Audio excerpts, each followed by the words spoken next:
What up, though? This is Yusef Bunchy Shakur here at the Mama Cool Community House in partnership with Detroit is Different. We're looking forward to bringing you 2022 State of Black Detroit. The haves versus the have-nots. The black middle class versus the black lower class. Is that such a thing? Is that a problem?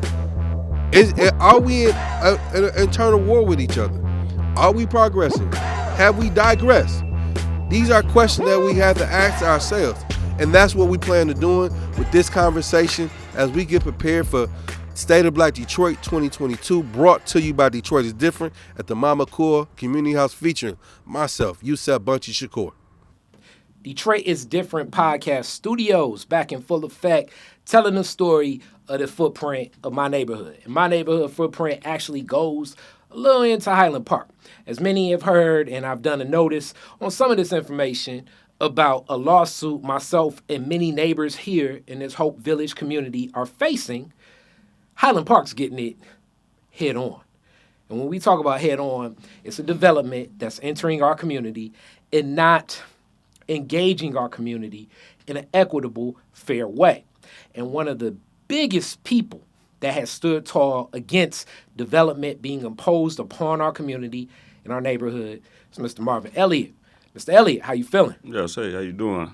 Good. So, in this whole concept, as we're talking about the Means Logistical Park, Yes. and catching people up on this, what happened was a couple years ago, it was a developer, Eric Means, one of the few, I would say, star black developers in and around the Metro Detroit area, Yes. even Michigan. He's done a lot of work in development, but less about his work in development. It's just more so the style and how he went about this whole thing, being inclusive and providing fair deals. So, when people saw the story, a lot of people were like, are they taking people's homes? Are they taking people's property? Are they displacing people?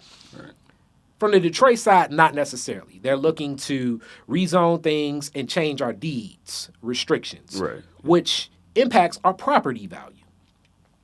And Eric Means, at one point in time, before he's passed away, was doing engagement with the community group. Correct. Neighbors, community members such as yourself. Many of your neighbors actually took a lot of the deals to find themselves in new homes. And with his passing a couple years back, deals that were made have not been honored. Correct. Especially the deal for you. So you stand, as they say, the greenhouse. Right. Yeah. Inside of Means Logistical Park. So Means Logistical Park is a warehousing space with combining many developers. The estate of Eric Means in Means Logistical Group is now run from his wife, but there are so many other players in this.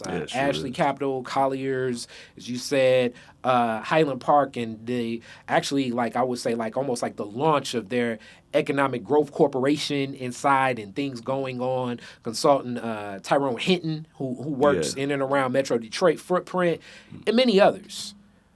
At the root of a lot of this, man, your home is standing next to a space that all summer was waking me up every morning like crack of dawn at 7 a.m. Easy. Yeah. So we're talking about augers, drilling, demolition, like everything, laying concrete, anything you can think about construction. And when I say his house, and you're going to see the picture, his house is like right there. Yeah. So the question that a lot of people say is, why are you staying there? Why didn't you take the deal that all your neighbors took? Right. But before we even get into that, let's just talk about the house, man. That house obviously means something of value to you, as it's a big crib. You know what I'm saying? You got a lot of backyard. You got a lot of driveway space. What has the house been for you and your family since you've been over there? It's been perfect. I mean, I could go on my front porch and look across the freeway, across the Davidson, and see where I was born 43 years ago. Wow. And came straight to that property. So I'm still there. That's what's up. And they came with an offer, but it wasn't feasible for me to even move. So when you talk about an offer not feasible, and this is where like the games kind of get played, because different people value things, quote unquote, differently. You have a 2-family flat, man. Right. that is big. It's a big footprint of property that you have too, even backyard Right. and everything for space and everything. What was the offer made to you to get you to relocate, and how did the discussion in this stop? When did it stop, and why did they proceed to move forward of building a warehousing unit right next door? And when I say right next door, like really like next door, Stone's throw you can away. almost like touch Right. the space, you know. So, but I had been talking back and forth with Eric Means for a couple years, you know, when they first approached me. So, but years prior to that, like 3-4 years, no, right now it's going on 7. Colliers Group started sending me cards and different letters just saying they would like to buy up property, just like a lot of people get letters in the mail. So I'm thinking it's random garbage, so I was throwing it away.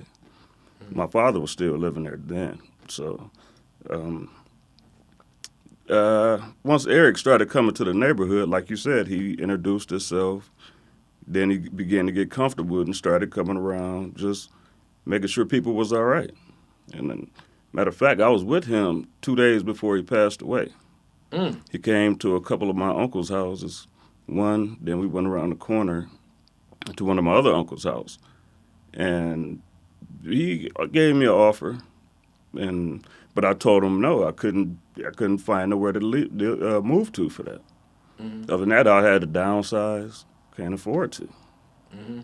And then 2 days after that, I didn't hear anything. Then all of a sudden, no, before I even talked to him, what's his name? Used to work, the city councilman. So a city councilman in Highland Park. Yes, he's the first one that approached me. Was it Carlton? Yep, Carlton. And him and the ex-fire chief, Kevin Coney, they came by. They thought my father was still there, but I opened the door. So they were looking for him. I'm like, yeah, that's me. But it was a building that had been next door to us since I was a kid.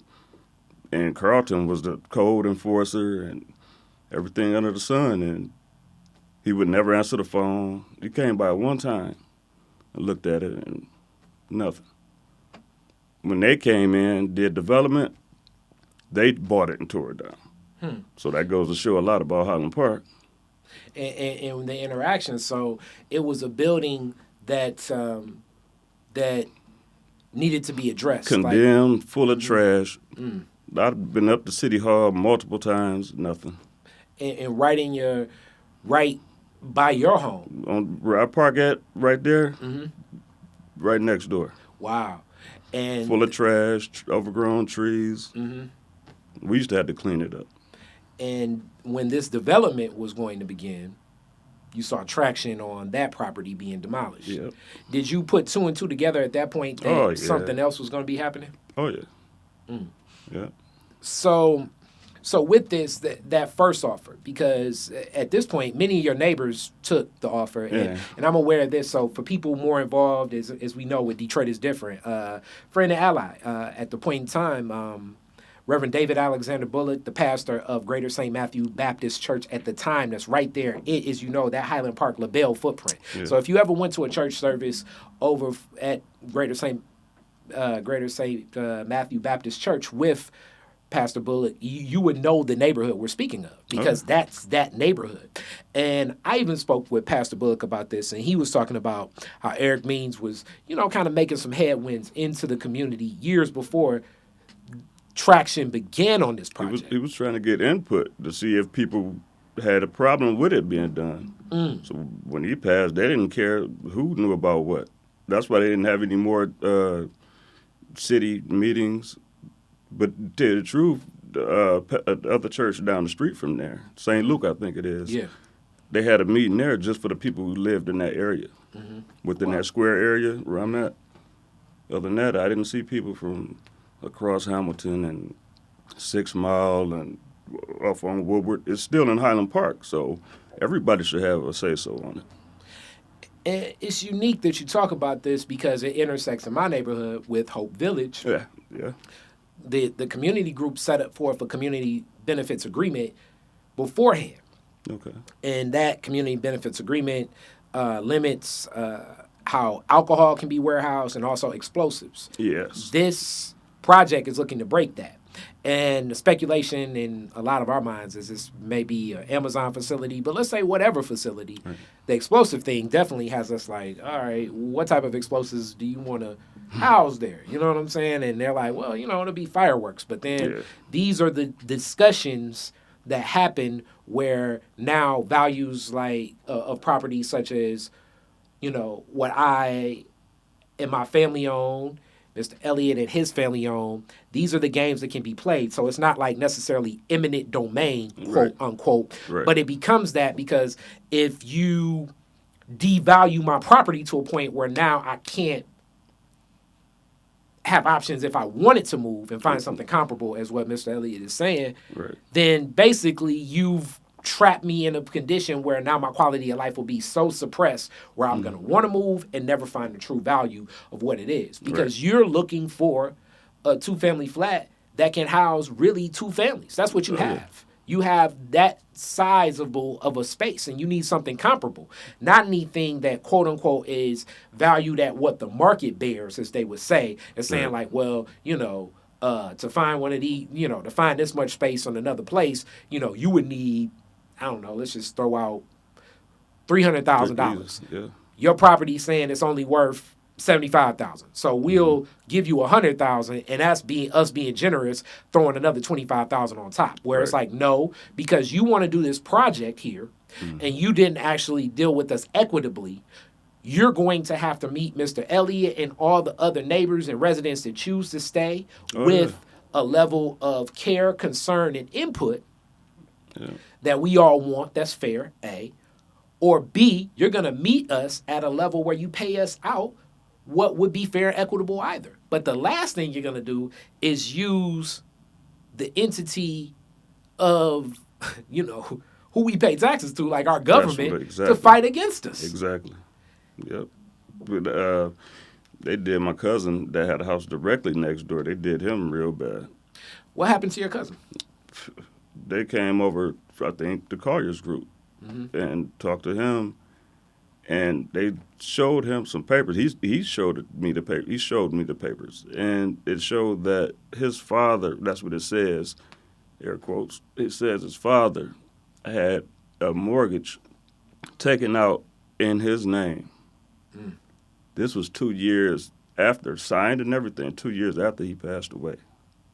And they was only wanted to give him 50, then they tell him 30. I think he left with like 15,000. So what was agreed to was never honored in principle on the money or the business. Nope.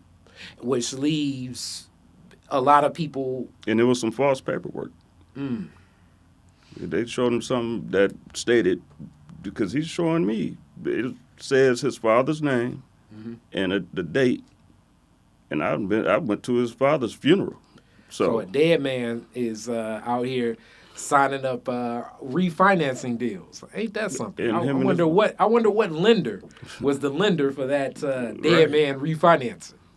Him and his wife had they moved from there when I wasn't even born, and they got that nice 10-acre farm out in Belleville.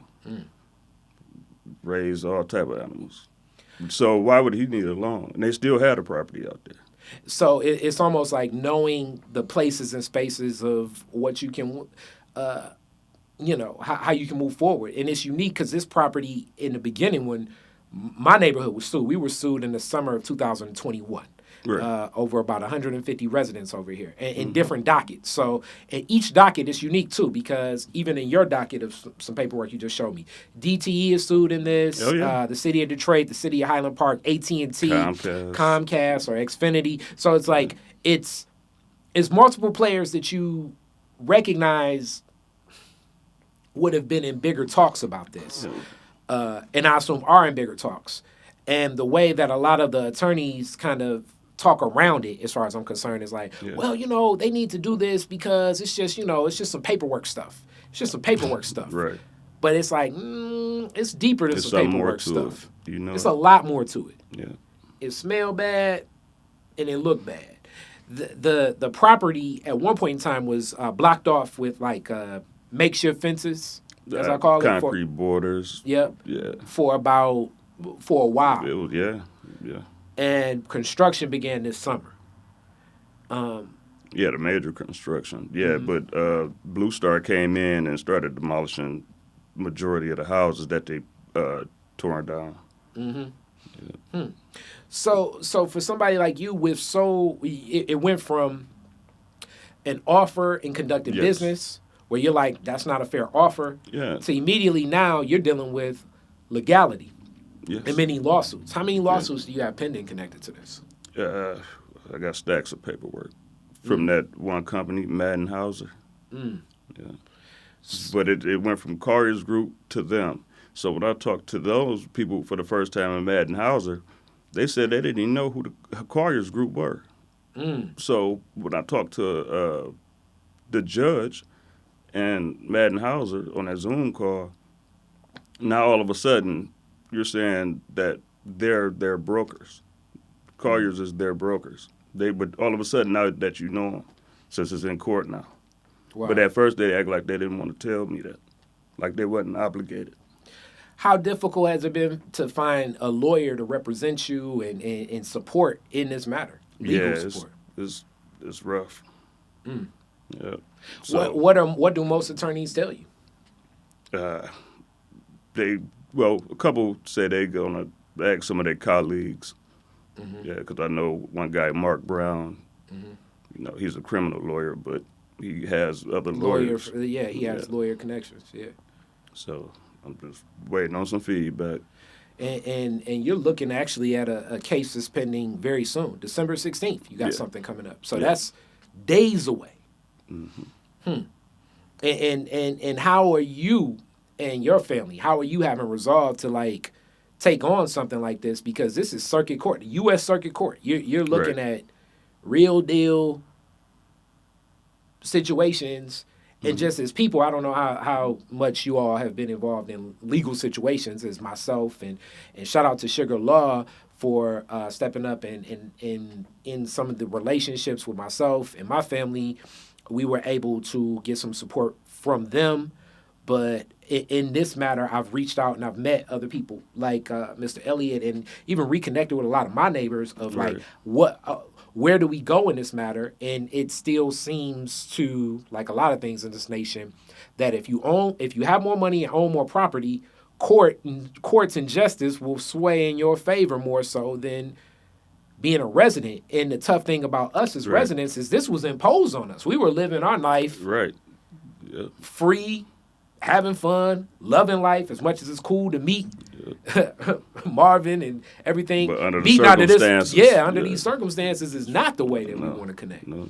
So how are you having resolve to even, move forward and what's been your perspective and state of mind to deal with stuff like this? Well, it's a little depressing, but I can't let my kids see me like that.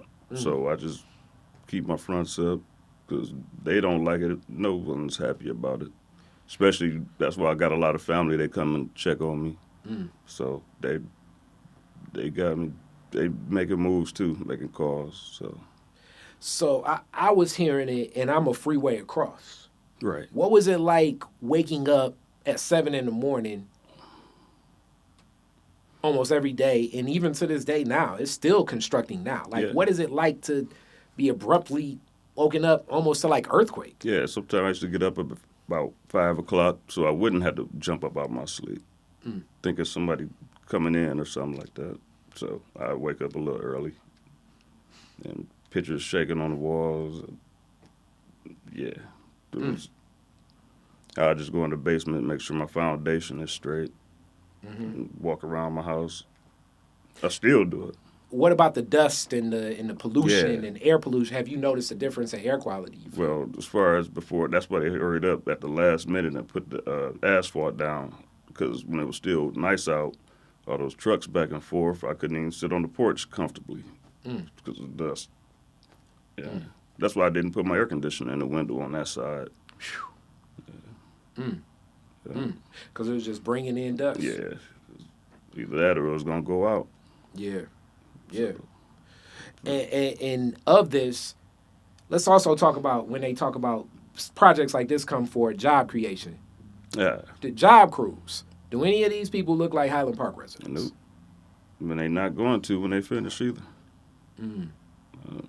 Because a lot of this development is under the guise of it'll bring jobs to a community, and that's why we should support this. Right. And the crews I've seen, I think I saw one black face in all of the days tracking One or two. and connecting. Yeah. Yep. And they subcontract out. They come in, like, I seen one on the asphalt crew Saturday. One black guy. Saturday, what was it? Thursday and then Saturday. Yep. And who's keeping, are there, what do you think are the checks and balances to keep that in order? Like as far as, to see the quote unquote job creation that comes from development. Yeah, like the Dan, the guy that's running the whole contract, I could tell when it's his crew working because they got all the same machines. And even my lady, she noticed yesterday that asphalt machine, it was like, damn, that must be subbed out. Like, yeah, because it's that much that's been going on over there. She even notices different things, and she knows nothing about construction. But she knew the quality, Yes. the workmanship. Yep. And then also when we think about Highland Park, your neighborhood, my neighborhood, by extension, it's definitely people looking for work. Oh, yeah. And that project's not hiring our people. Yeah, I know a guy that's in a union. He's a union rep, and my father union steward. And I went to one of his classes way out in Wayne, Michigan, because he told me they thought they had a contract with them, with the Colliers Group over there. That's deep. And my cousin, he has a trucking company on Finkel. I gave the lady Karen from Colliers his phone number because he hauled dirt. And he came back months later and said she never contacted him. Wow. So it's the checks and balances where we see our tax dollars are being exploited to further exploit our living conditions and further ostracize us from having the quality of life that we would like. Yeah, they don't care. They don't care. But the Highland Park, even the probate lawyer, he told me, he said, man, they've been dirty for a long time. He said, so something else was going on up there. So he know it's not right. He know whatever going on over there is not right. So in this whole matter, as we look at this, we look at new leadership coming in to Highland Park, elected leadership. So Kershid, new council member, he'll be on Detroit is Different as well. So pay attention to that. Okay. His story, it's going to be a new mayor in Highland Park. Like, do you think that new leadership is going to? What's your take just right now as a resident there for so long? Like, what would you expect this new leadership to? How do you expect them to hear your story and move forward with some balance in this, or can they? I don't think it's going to come from them up there at City Hall. Nah, but I know some people that know some of those people, but Kershid came to my house personally and checked on me to see what was going on, to see if I was all right. And he got my story, and hopefully he can see what was going on and prevent. See, that's what I like about that zoning, Because I seen where they tore the store down at. Yeah. After they left my street, they went down there and did some asphalt. Because they was about to do something else, and directly across the street from me, I should have took a picture of it. They don't have any asphalt over there. So the guy told me when they did my street, they were going to start doing something across from me too. But they wasn't going to do anything until they seen if they was going to take that fence down or do anything, merge my street with what they got going on over there. I picked up on that. And what Mr. Elliott is speaking about is there was a zoning meeting, a Highland Park Zoning Commission meeting that we attended, and I taped it. And in this documented Open Meetings Act, pay attention to that Open Meetings Act. You can tape any open public meeting. That you have that right. So in the meeting, the point was made a couple of times that, like, hey, this meeting is just about honoring the fact that the build and development of Means Logistical Group would like to take one of the other last properties purchased in this. It was the greenhouse, or Mr. Elliott's home, and as they say, the liquor store. The liquor store was a holdout as well, and it was recently purchased by the Means Logistical Park. Right. And in addition, the zoning commission had to vote to rezone this from to an industrial usage, IDR, industrial and residential use. And I'm not a real estate attorney, but these are some of the points. So in that, it was a space for public comment. Right. Kershid spoke, you spoke, Jeff Jones of Hope Village Revitalization spoke. I said a couple words, and it was unique because it had such an impact on this commission that even though in the meeting it was dictated a couple times, all you need to do is just move forward because the project did everything they did. They crossed their T's, dotted their I's. What the community's saying about the lawsuits and the nature of people not being paid what they said they would be paid should not be honored, because that should be, as you know, it should be stricken from the record. All that matters is the zoning can be approved. The commissioners actually had an understanding and empathy for the voices in the meeting, and they abstained from voting. Yes. Which to me, this was a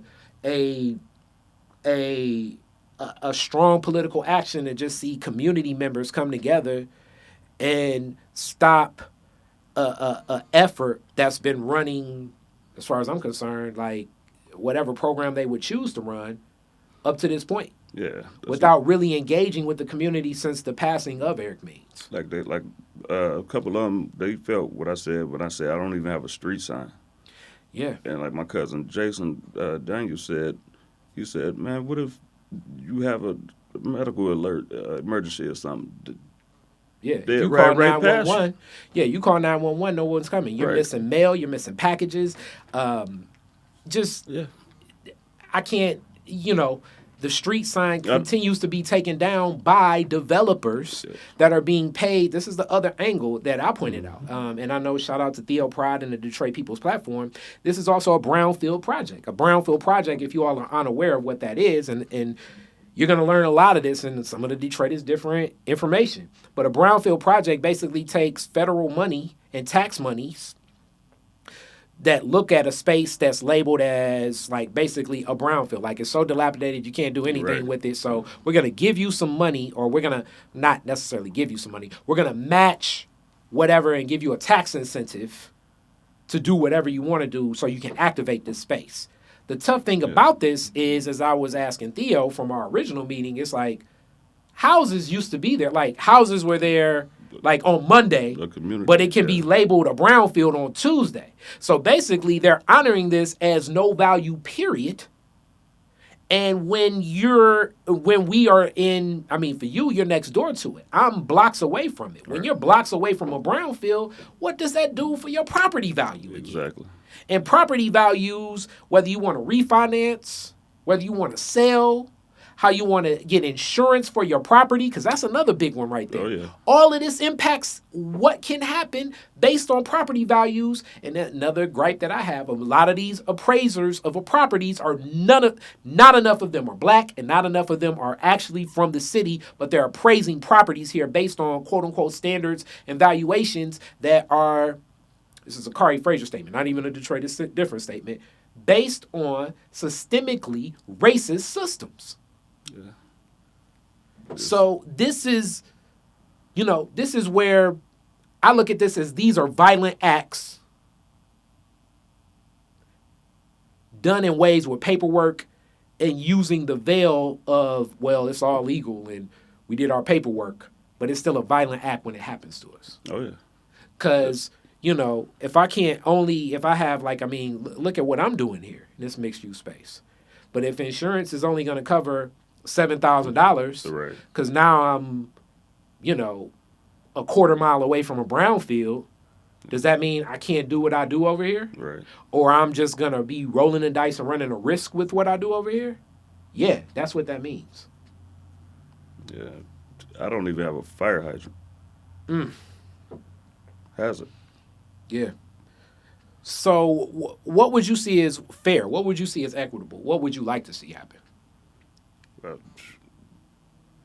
First, I told him just leave me alone. Just let me live. You know, because the guy from that's running the company, Dan, the construction company, he built that rock wall for me. He cut the weeds down across the street from my house. I cut them down once. He came. He had his crew come over there and cut it all the way down. And he was just looking around and said, "I'm gonna see what I could do for you to try to make it look like something." And a week later, we was having the same guys that did the grass building that rock wall. You know, so. But like the Carters told me, like, well, we'll just build around you. Okay, so what happened to that? Yeah. Why you worried about my street then? Yeah. You know, I'm supposed to get in and out. Okay. So with this, I'm sure I'm going to get a lot of people that say they want to just help your cause specifically. How should people connect with you? Do you want them to interconnect with me and then get to you? What support would you like? Yeah, I have an email address. Okay. Messy1979@gmail.com. Okay. And I'll put that in the lower thirds too. Okay. So thank you so much. This won't be the last discussion we have here at Detroit is Different. I believe this is going to be an ongoing back and forth. Fight, war, battle, whatever we want to call it. But Right. I don't think that we're closing the book on this anytime soon. So you will be back as many other players, and as they say, as we cut the grass, the snakes will show. So we're gonna find out a whole lot more. Yes, we sir. dig a little bit more, and our information is informing more residents. Yes. Because it's going all the way down to Waverly. Some of the same paperwork you got. She lives across the bridge. Yeah. Yeah. Just like a lot of us. She on the other side of Davison. Yep. And 2 blocks up, she almost at Woodward. Yep. So for a lot of people that don't understand this, it's like basically, it's a freeway. It's 2 freeways that cut Yeah. between. So you have the John C. Lodge Freeway, or 10, Yeah. and you also have Davison, or 8, that cut through. You know, world's first freeway was Davison. You know, so. So you have the world's first freeway, and you also have the John C. Lodge Freeway. So you have like a crisscrossing, intersecting freeways, where like blocking us from this project. But the footprint of this project is suing residents that go outside of the freeway footprint. And pretty soon, this will be a whole industrial city over there in Highland Park. Yeah, it's some other projects that I'm sure Kashid is going to talk about. Yeah, like that pamphlet that was on the table at the meeting. Yeah. Yeah, that's down the street from this other house that my lady just moved from.